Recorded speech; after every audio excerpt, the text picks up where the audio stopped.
Hello, Staten Island and South Brooklyn, and all our friends from outside our New York 11 district. Thank you for joining us today. For any of you who don't know me, my name is Brittany Ramos de Barros. I use she pronouns, and I am running to fight for New York 11 in Congress and unseat the horrible Trumpist Republican representative that we currently have in office. But today I am here to introduce all of you to an incredible activist, organizer, and leader in our community, Sally Jones, someone who welcomed me into anti-war movement, got me involved, and has really paved the way for people like me and others to step into this work. And so it's perfect that today we're here to do a little bit of a skill share. We're here to talk about legislative advocacy and lobbying. So, we know that policies can have an impact on our everyday lives, issues that are facing, our communities are facing, or people around the country are facing, and beyond. And so, what are the nuts and bolts practical things we do when we want to build pressure to get politicians to advance the agenda items that we want them to advance? And so we're here to talk about that today. But before we get into that, I want to make sure that you all get a chance to get to know Sally. So Sally, take a couple minutes and tell us a little bit about yourself, how you came to Staten Island, how you feel about this district, just a little bit about your journey, what led you to activism, how did you get involved, and what are the issues that are close to your heart? Oh, thank you, Brittany. It's great to be here. I love this show. I'm on a show, really. So welcome, everybody. Brittany's my candidate for Congress. I'm all in. So my story, I guess, it's a long story because I've been around for a while. But we actually came to, my husband David and I moved to Staten Island. You won't believe this, in 1979. I think I was 30 years old, and we were really lucky. And New York City was in really bad financial shape, and housing was really cheap, unlike it is now. There were places to live. And people, who were in their 20s and 30s with young families were able to either rent or buy. You won't believe the rents. People won't believe it.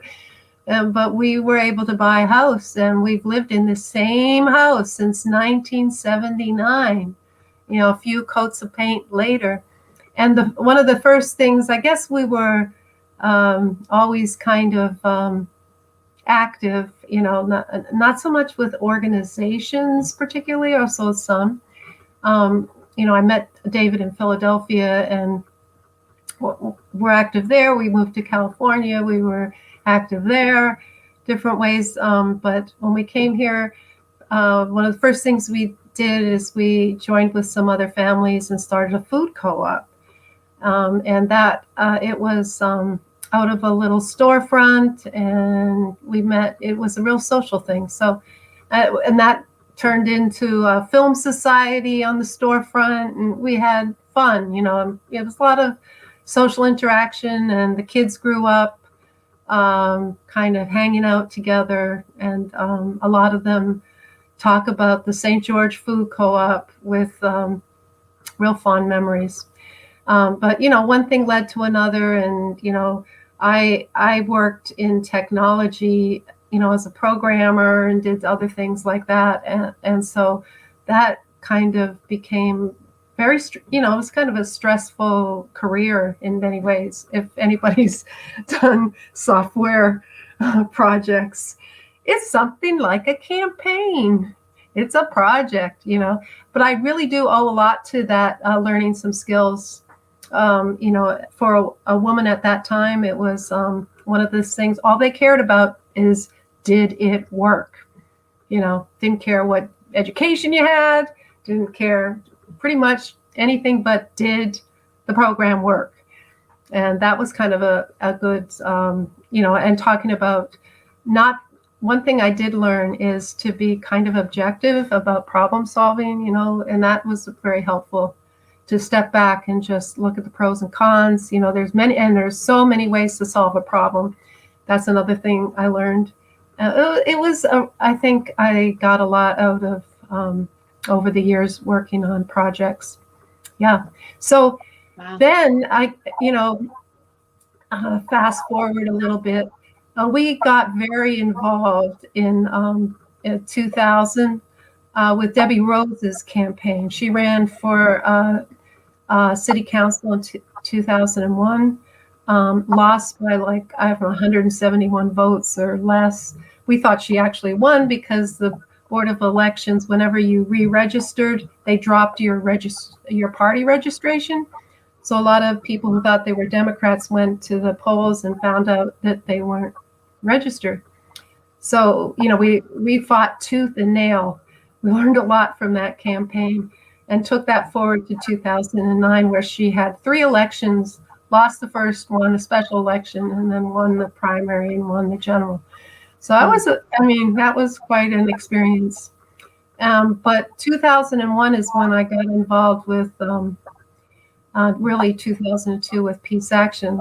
There was no anti-war organized presence on Staten Island, and you have to find your passion. Well, we were just so upset about the possibility of the U.S. invading Iraq after invading Afghanistan, and we just couldn't do anything but get involved. And someone suggested, become a chapter of Peace Action. So Peace Action Staten Island was born in 2002.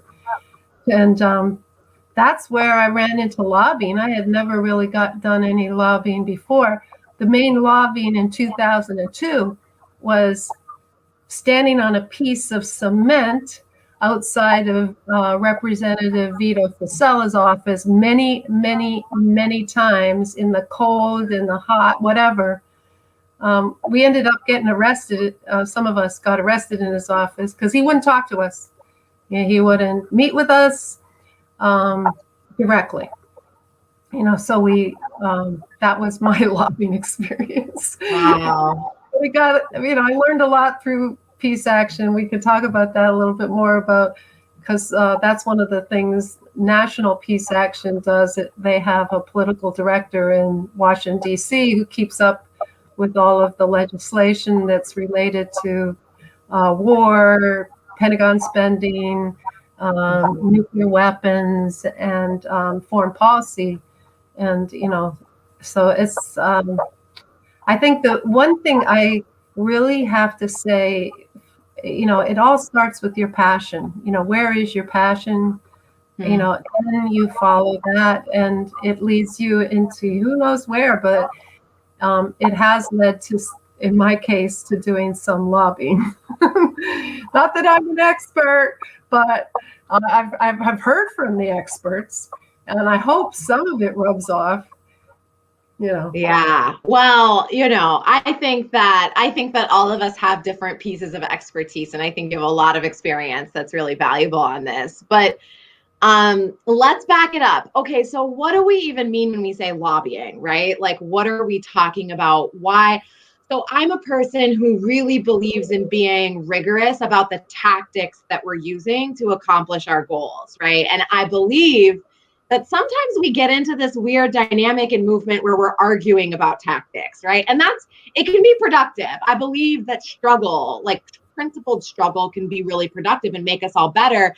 But sometimes it's these kind of powers that be pitting us against each other, right? And saying like, oh, well, you should be outside game or you should be inside game.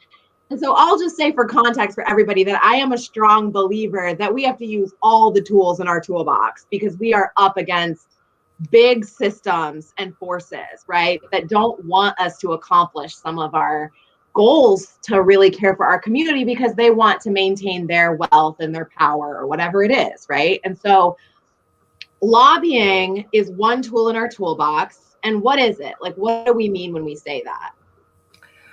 Well, I haven't really thought of a definition, but I would say, all of us, unless you're out of country, we live in the United States of America, somewhere, a territory, a state, somewhere, whether we're a resident, whether we have the papers, we don't have the papers, we are here, and your voice counts, and you'd be surprised at the power you have as a person who is here, has connections, and they could be very different connections. A lot of people don't realize if you live in a neighborhood, people, and I think we need to bring that to bear. And it can take all different forms. What? Sometimes it's the youngest people who people in power listen to because they're the future. Sometimes it's the people who have, you don't think you don't have any money, but you have a lot more, when it comes to votes, you have a lot more votes than the people who have money have. So that's power. So there's all kinds of ways of thinking, but taking it, if you don't ask, if you don't demand, if you don't sit down, if you don't talk, if you don't dialogue, people don't know the reasons why.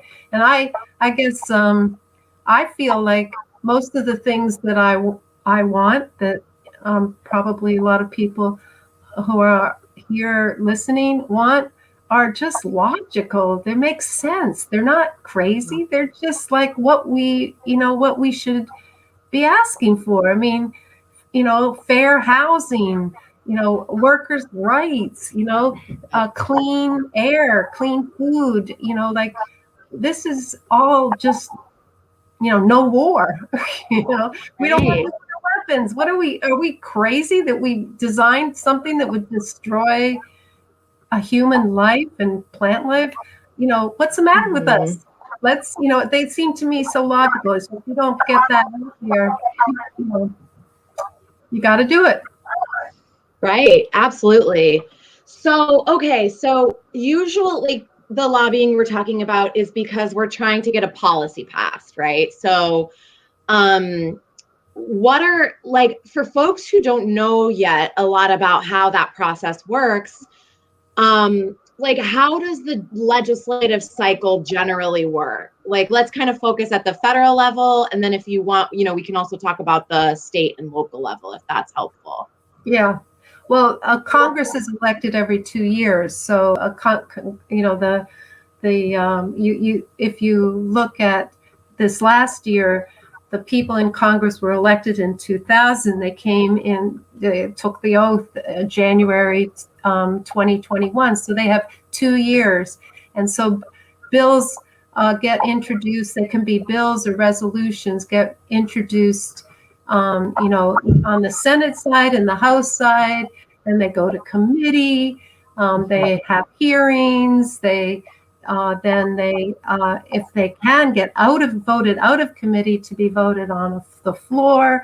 Then if the same legislation is passed in the other chamber, then they have to be reconciled for any differences, and then they get signed by the president or vetoed, or if they are vetoed, they have to be overridden by 2/3 majority in both houses. So it's a 2-year cycle. So right now, anything that was back in December 31st, 2020, it's gone. Everything had to be reintroduced in January. If it's going to be reintroduced, we're working on something related to that right now that we know is going to get reintroduced. And there's also a lot of politics, or just strategy around a bill. Like, they don't get, you think that the representatives and the senators are working, by themselves. They are not. They are being influenced by groups. They could be industry groups, they could be the military, they could be peace groups, they could be social justice groups. They're constantly, being, even though, our little Peace Action of Staten Island goes and lobbies for things, there's been a lot of work ahead of that by people who have lobbyists in Washington, D.C. and know the offices and are trying to introduce legislation. And certainly the business community is doing that. The military contractors, the weapons manufacturers, they're all out there proposing legislation. They even write the legislation. Right. And, That's a thing that I learned only, a few years ago. And I was like, how is that even? That's so wild, right? That it's like you literally will have just weapons manufacturers or corporate lobbies just write the legislation and then have people just introduce it. and there's just, there's hundreds and hundreds of bills and resolutions that get proposed. Most of them never go anywhere. They don't get very many sponsors, or they don't get out of committee unless there's some push behind it. So it takes a lot of effort to get it through the process. And the other thing I think of is, you can always meet with your representative, and should, about your concerns. But if you're trying to get some legislation through, you need to work, I think, in coalition with lots of groups. You need, you don't do things, unless you're amazing, and there are amazing people, but most of the time you're part of, you really get to be very humble, and realize that it takes so many people playing different roles, and you have a role to play. I'm a Staten Islander, and people want Staten Island's votes. They want, they don't know, they know that, let's say, for example, people were against the Iraq War at the beginning. I don't know if a lot of people on the call may not have even been born in 2002 or young. You might have been in elementary school or whatever. But it was very strange in New York City after 9/11, 2001, and when the war suddenly, before the war started, there were a lot of people on the street. After the war started, it was tough. It really was, because once you start a war, there's the military takes over in that machine. So, you have to, you have to figure out, like how you're going to move people. But people did move. Yeah. They moved, but it wasn't without a huge amount of effort. On the part of regular people and groups, a huge amount of effort. Yeah, absolutely. And so if you're planning a campaign, you mentioned, maybe we can use the example of the policy that you were mentioning that is just going through the process right now of being reintroduced that you're working on. What are the steps as an organizer that you go through with your team, with people that you're working with in community? What are the steps that you go through to kind of build a strategy and then plan out the actions that you're going to take in order, what are some of the questions that you want to think about, just kind of what's the how-to of how you do something like this? Yeah, I think it's a good, a good example is, back when President Trump became president, I think it was 2018, North Korea, this is North Korea. North Korea was testing it has nuclear weapons. It was testing its nuclear delivery system of nuclear weapons, and Trump, made some statements about my button is bigger than your button, and people were actually afraid that some kind of nuclear weapon could be, something could happen. It would be disastrous to have any kind of either nuclear or non-nuclear conventional war on the Korean Peninsula. Just disastrous. So, we've been working for a long time. A lot of people don't realize the Korean War never ended. Right. And actually, I want to pause there and say that this is a correction. As we're talking about the withdrawal from the war in Afghanistan, there's been a lot of headlines and kind of folks who I think are well-intended, who are saying, okay, we're finally ending America's longest war.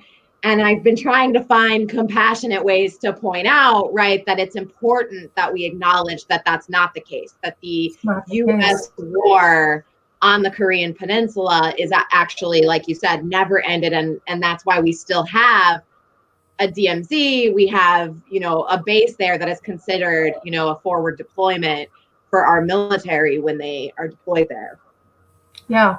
So that it's been a real learning experience for me, but the Korean Americans all across the United States and elsewhere have been working to try to, in many different ways, strategizing how to get resolve, go towards diplomacy, resolving the U.S.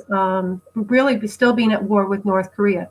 And that we could go into a whole thing about that, but so they strategized, and with groups who work on this issue, they came up with one big strategy a couple years ago, which was to introduce a resolution. So this is not a bill, it's a resolution. So it's the sense of the House. So this is a strategy. And, you can get into that, but where we are now and where we want to be, you've got to take steps. And the first step was considered a resolution that calls for the formal end, and a permanent peace agreement with North Korea. And a Representative Ro Khanna from California has been a champion of this, and he introduced, and for 2 years, a coalition of groups, including Peace Action, have worked to try to get co-sponsors, and it was tough going because people don't really understand the issue, and they think North Korea is kind of crazy and stuff like that. So the propaganda is pretty heavy. We're fighting all of that, but we ended up with I think 55 co-sponsors when the term ended. It's going to be reintroduced. Wow. Remember, we had to reintroduce everything. What's going to be reintroduced? And this is another strategy thing. The people who are working on this, they're figuring, well, what do they do now? They really want this to be bipartisan. This is not a Democratic Republican issue. This is something that we should all be embracing, ending a war that didn't end in 1953 with the armistice. We should be ending it and moving on towards diplomacy. So that's what I'm working on right now, is reaching out, believe it or not, to Brittany's opponent, Malia Chakas. She should be on board on that, even whether she is. But this is an example of a really and we were in the same situation back with the Iraq War with Vito Fossella. Same situation with, most of the time we've had a Republican Congress representative here. But, that didn't stop us from trying to reach out to them. And you never know where you find a little opening. But we want this to be bipartisan, invite people in. There's 8 New York representatives who are Republicans. Some of them are a couple are new, so it's a chance for them to hear this issue. And who knows, there are some Republicans who are anti-war. They tend to be from like the libertarian side of things, but and you don't agree with them on everything. So this is another kind of sort of a strategy issue. And do you talk to people you disagree with? And then that's something you have to ask yourself.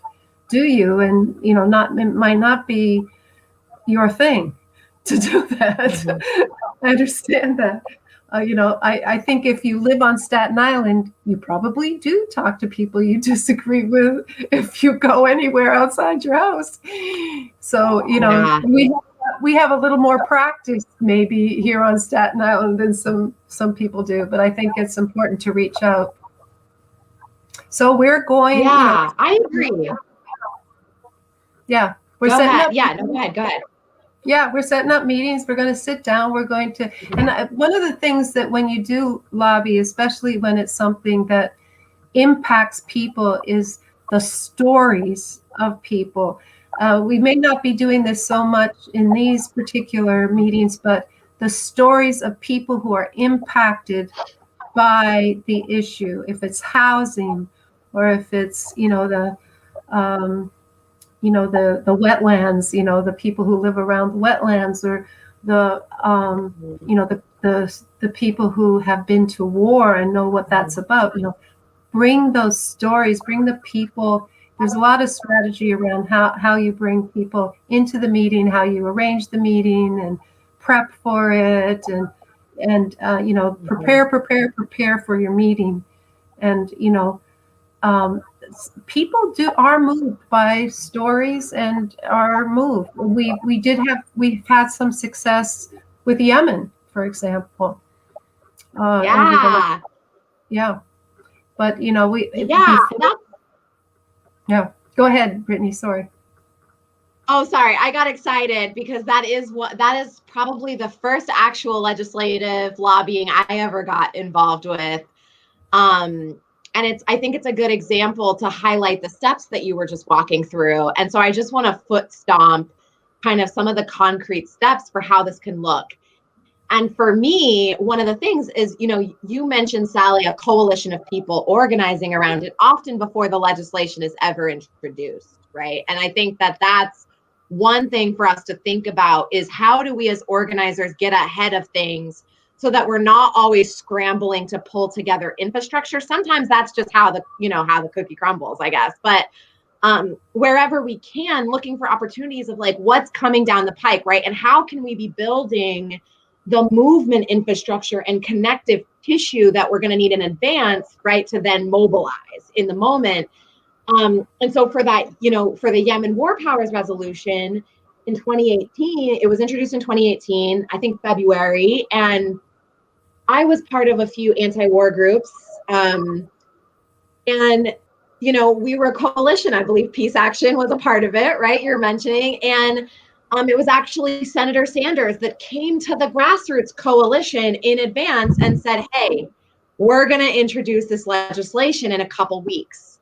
Will you guys, prepare so that you can build the grassroots support to help us make it successful?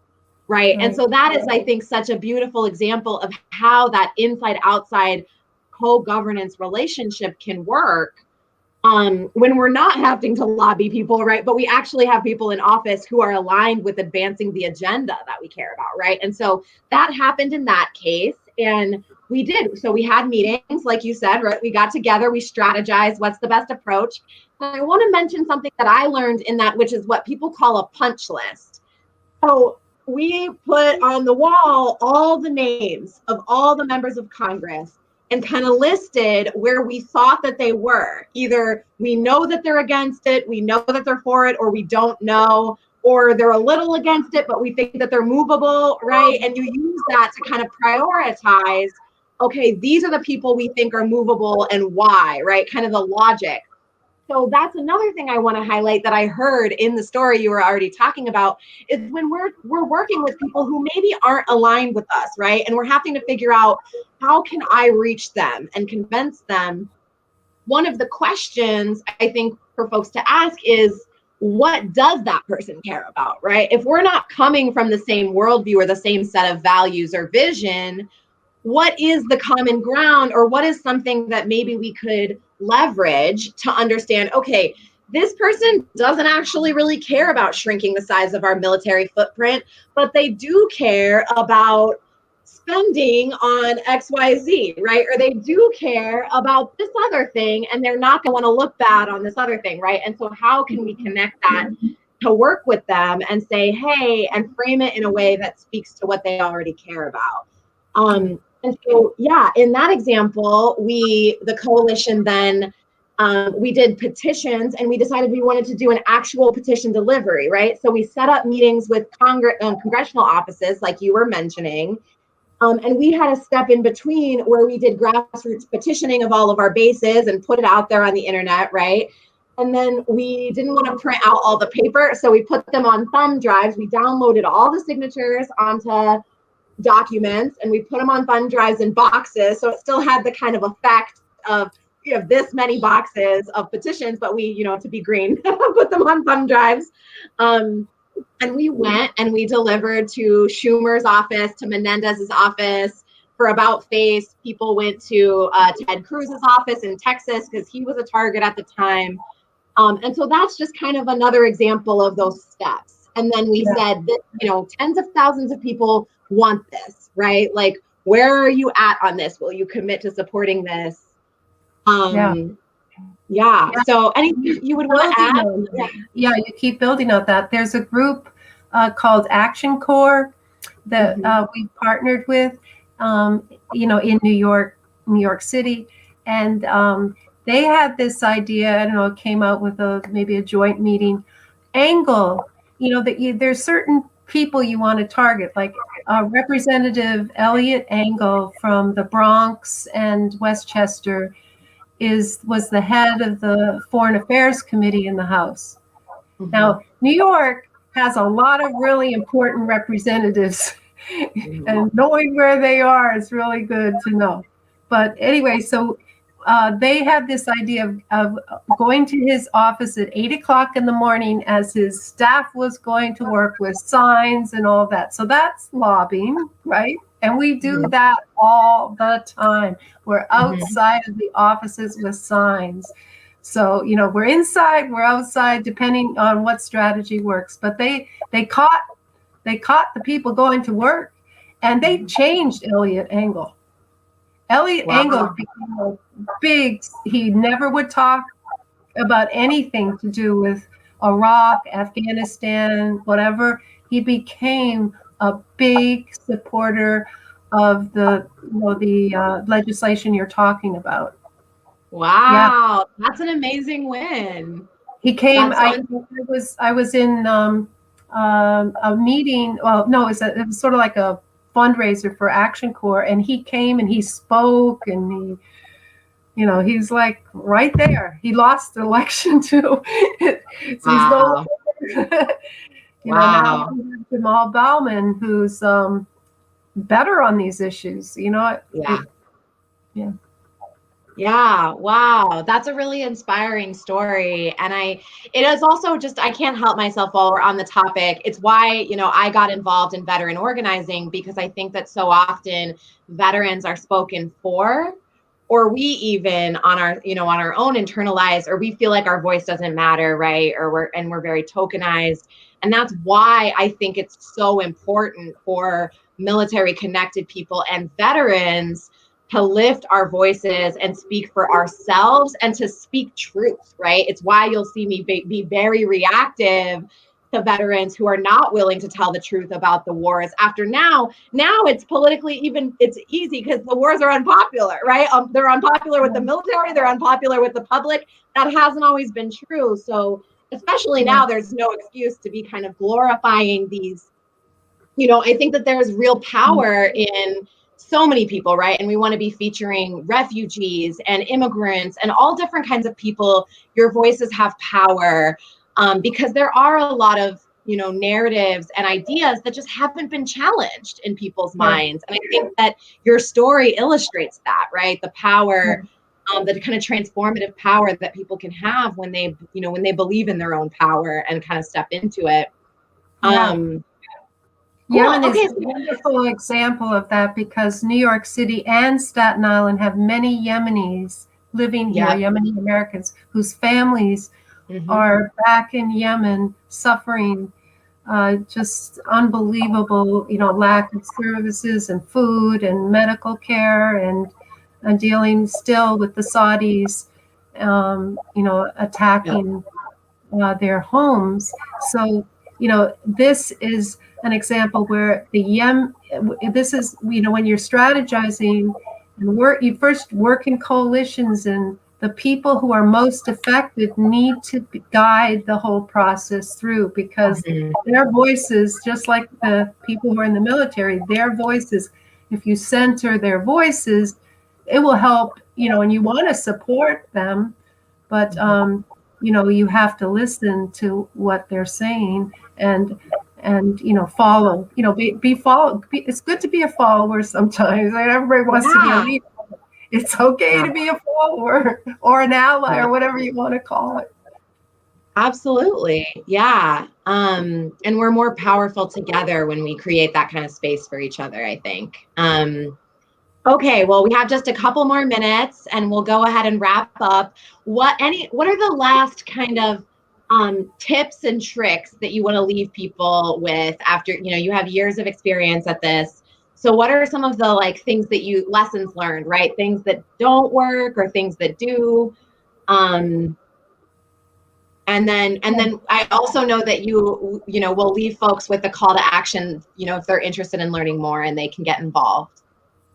Well, I would say first join a group where your passion is whatever issue you're on, because you're going to want to work with them, and and don't be afraid to go to if there is lobbying involved, whether it's in Albany, on Staten Island, or by Zoom. It's all Zoom.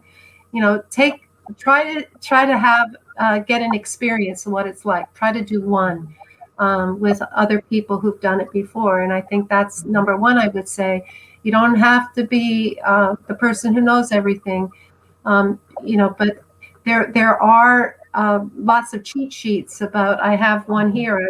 We call it extreme lobbying. It was of what does a lobby visit look like, the different roles people play, and preparing ahead of time and learning about doing your research and learning about, the but don't get over, oppressed by it, because your voice is really what matters if you're speaking from your heart. So working with a team, I think that's the, and Peace Action Staten Island welcomes people who care and want to lobby with us. We just had a lobby visit with Maliotakis's office and raised some of the issues, trying to find, is there some common ground here, and we'll continue meeting. And Peace Action's New York State is they lobby. Peace Action lobbies congressionally, but there's local citizen action, does a lot of lobbying. There's so many groups.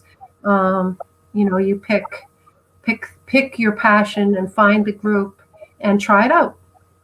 That's what I would say.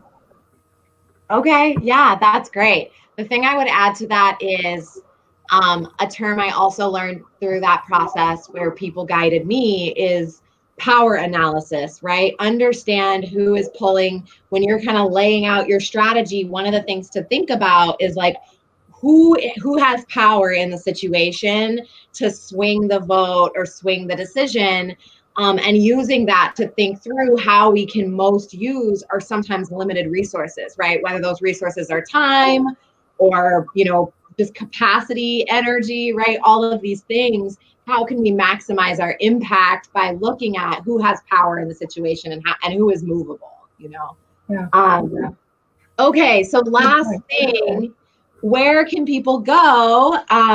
You have an event coming up, and we'll share the information in the comments. Okay. So the website of Peace Action of Staten Island is peacesi.org. It's not we usually are posting our events on the main page, and there's one coming up, which is a week from Saturday, which I think might be good for people who want to start lobbying or wants to start questioning the candidates that are running either for city or state, or in the future, the congressional election next year.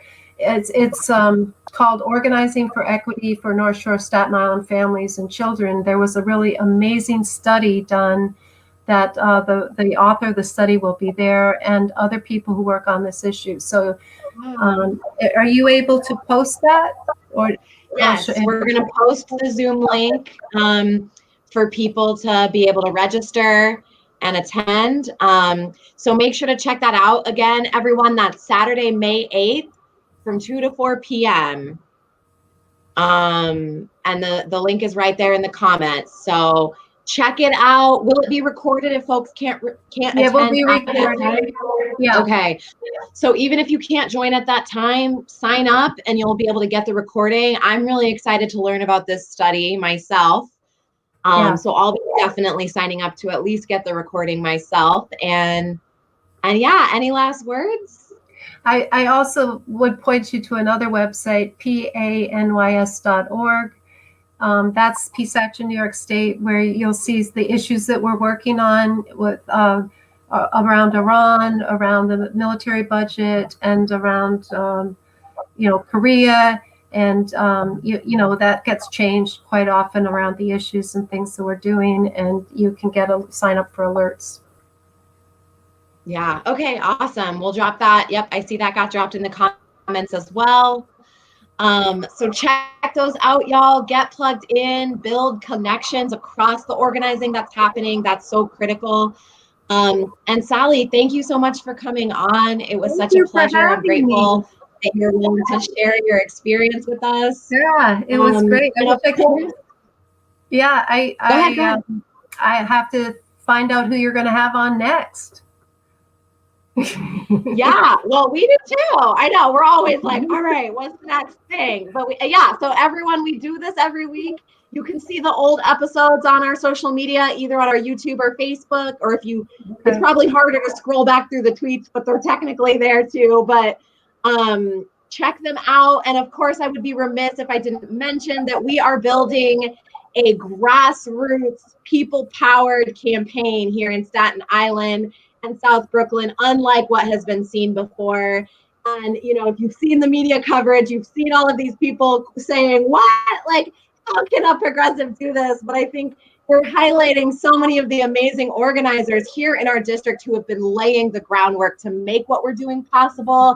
And I know that there are a lot of people out there who are hungry for for someone who is committed to advancing those policies, those common sense policies that Sally was talking about earlier.